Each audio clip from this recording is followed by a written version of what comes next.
Hare Krishna everyone, so we are continuing chapter number 9, Decreasing the Fever of Illusion, in the book called Teachings of Queen Kunti by His Divine Grace Srila A.C. Bhaktivedanta Swami Prabhupada. And this is Shravanam Diaries podcast. I'm your host Sulalita Devi Dasi, and yesterday we stopped at the idea that everything belongs to God. This is merely an extension of the same philosophy, and to understand it one needs a little intelligence. So, why should one think that his state belongs to only a small number of people? In fact, this is all the property of God, and every living entity has a right to use this property, because every living being is a child of God, who is the Supreme Father. In Bhagavad Gita 14.4, Lord Krishna says, Sarva yonishu kaunteya aham bija pradahpita. Quote, I am the seed-giving Father of all living entities. In whatever forms they may live, all living entities are my sons. Unquote.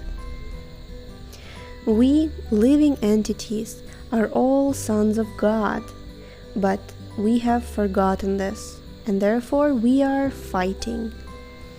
In a happy family, all the sons know Father is supplying food to all of us. We are brothers, so why should we fight? Similarly, if we become Krishna conscious, God conscious, the fighting in the world will come to an end. I am American, I am Indian, I am Russian, I am Chinese, and all these nonsensical designations will be finished. The Krishna consciousness movement is so purifying that as soon as people become Krishna conscious, their political and national fighting will immediately be over, because they will come to their real consciousness and understand that everything belongs to God. The children in the family all have the right to accept privileges from the Father.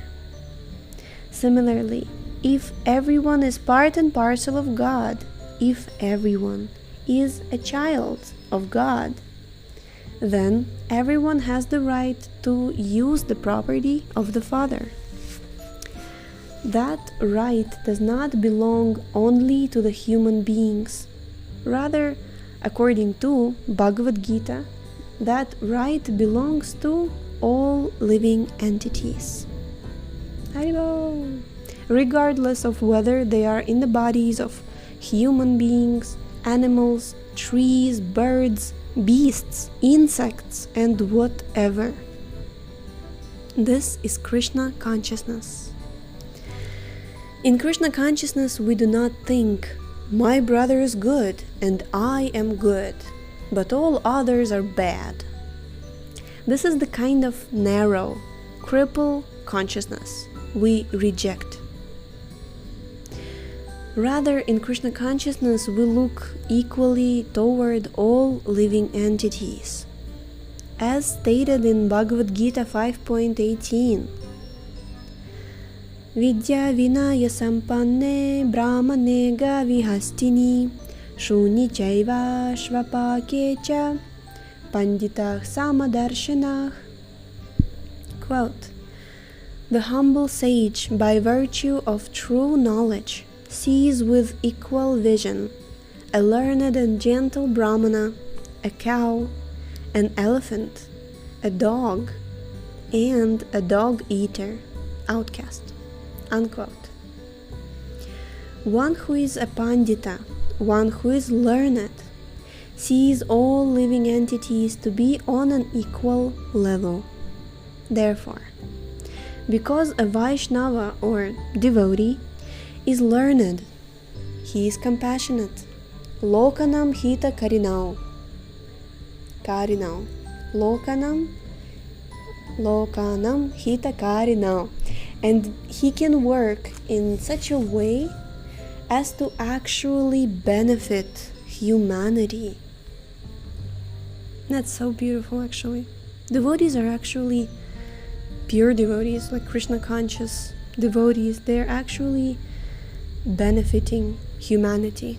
They have that real sense of equality, understanding that everything belongs to God, that compassion and kindness that naturally goes with it. So a Vaishnava, continuing, a Vaishnava feels and actually sees that all living entities are part and parcel of God, and that somehow or other they have fallen into contact with this material world and have assumed different types of bodies according to different karma. Those who are learned, Pandita, do not discriminate. They do not say, this is an animal, so why should it be? So it should be. It should be sent to the slaughterhouse so that a man may eat it. No. Why should the animals be slaughtered? A person who is actually Krishna conscious is kind to everyone. Therefore, one tenet of our philosophy is no meat eating. Of course, people may not accept this. They will say, oh, what is this nonsense? Meat is our food. Why should we not eat it? Because they are intoxicated rascals. Edhamana mada. They will not hear the real facts. But just consider, if a poor man is lying helpless in the street, can I kill him? Will the state excuse me? I may say, I have only killed a poor man, there was no need for him in society, why should such a person live? But will the state excuse me? Will the authorities say, you have done very nice work? No. The poor man is also a citizen of the state, and the state cannot allow him to be killed. Now, why not expand this philosophy? The trees, the birds, and the beasts are also sons of God. If one kills them, one is as guilty as one who kills a poor man on the street. In God's eyes, or even in the vision of a learned man, there is no discrimination between poor and rich, black and white. No. Every living entity is part and parcel of God. And because a Vaishnava sees this, he is the only true benefactor of all living entities. A Vaishnava tries to elevate all living beings to a platform of Krishna consciousness. A Vaishnava does not see, here is an Indian and there is an American. Someone once asked me, why have you come to America? But why should I not come? I am a servant of God, and this is the kingdom of God, so why should I not come? To hinder the movements of a devotee is artificial, and one who does so commits a sinful act. Just as a policeman may enter a house without trespassing, a servant has the right to go anywhere, because everything belongs to God. We have to see things in this way, as they are. That is Krishna consciousness. Now, Kunti Devi says that those who are increasing their own intoxication cannot become Krishna conscious.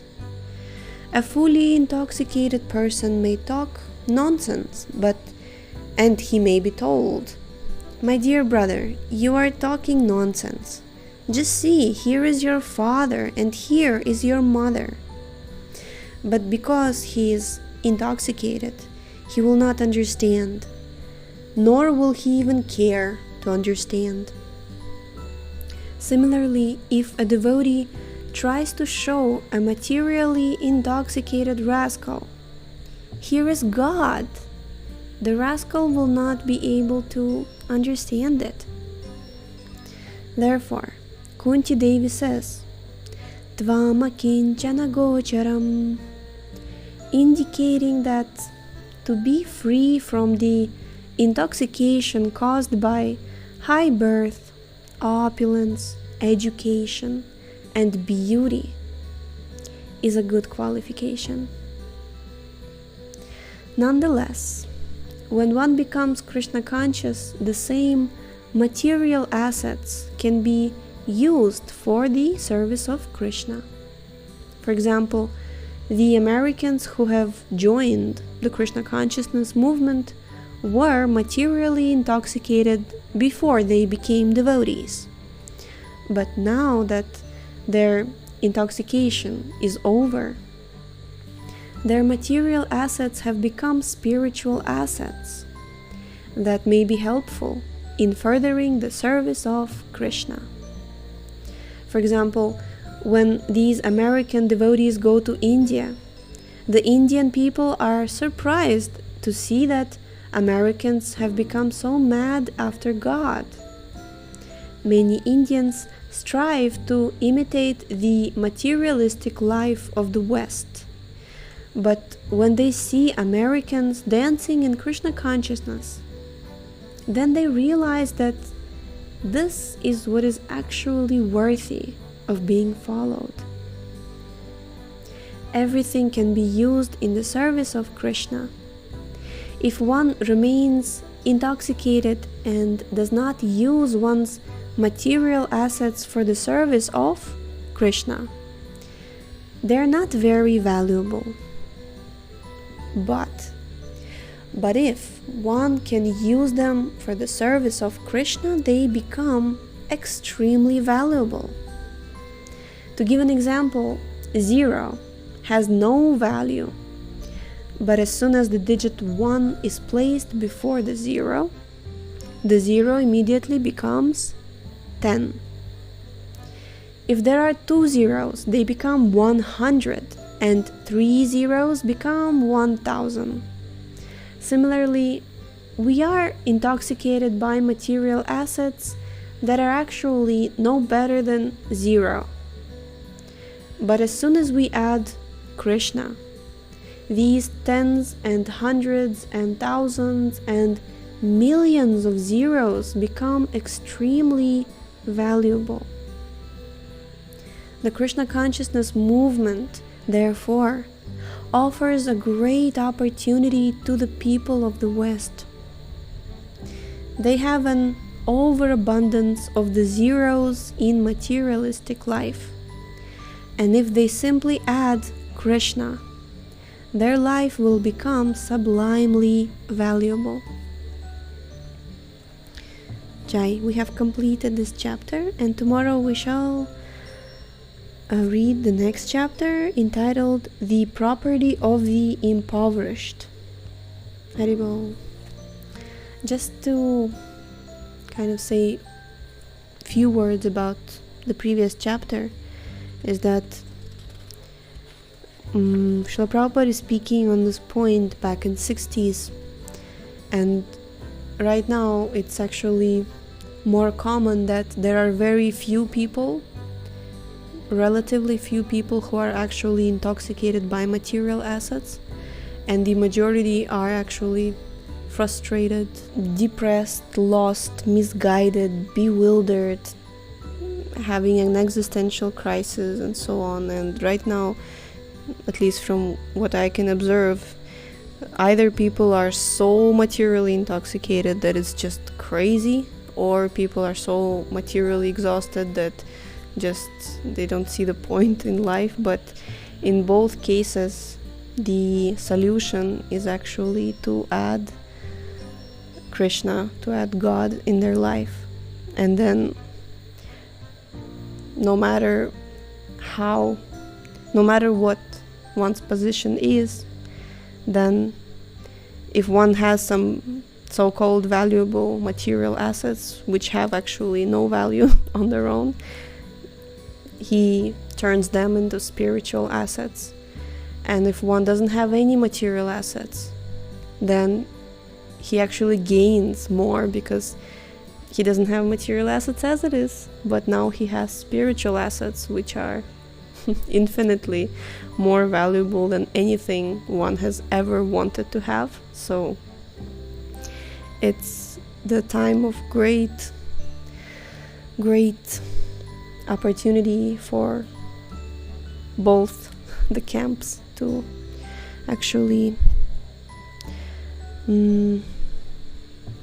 turn their attention towards Krishna consciousness, and how Prabhupada says, life will become sublimely valuable.